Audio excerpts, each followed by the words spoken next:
Studying the galaxy used to be so notoriously difficult, as astronomers sometimes compare the effort to attempting to describe the size and structure of a forest while being lost in the middle of it. Question: if dust and gas block the view, how do astronomers know how big our galaxy?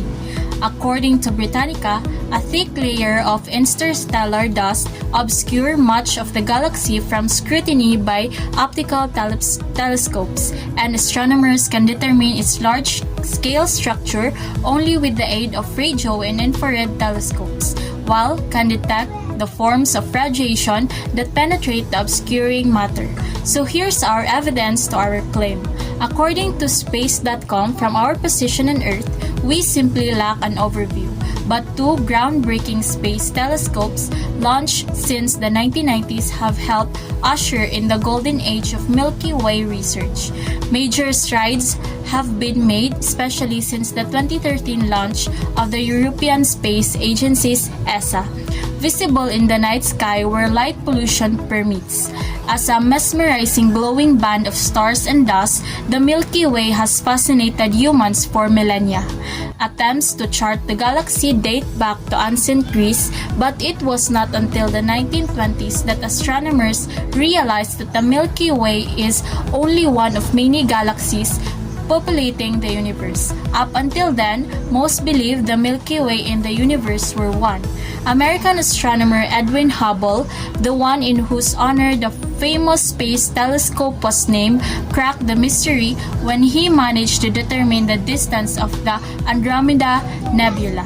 This pussy object, known since the 18th century, was originally thought to be just a different kind of stars in the Milky Way, but Hubble's observation proved that Andromeda was much too far away and was in fact a galaxy on its own, just like the Milky Way.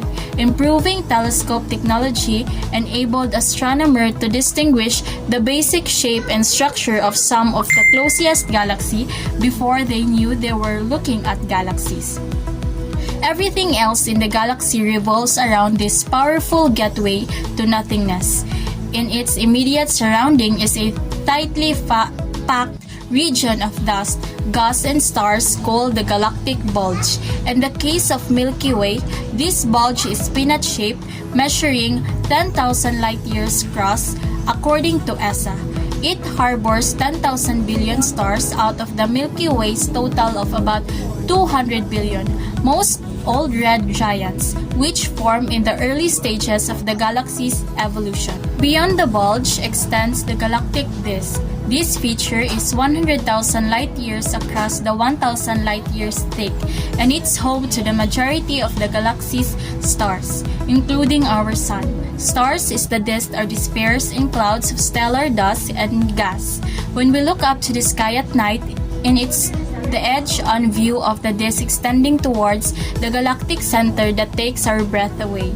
All of that is surrounded by spherical halo of dust and gas, which is twice as wide as the disk. The galaxy's evolution began when clouds of the gas and dust started collapsing, pushed together by gravity.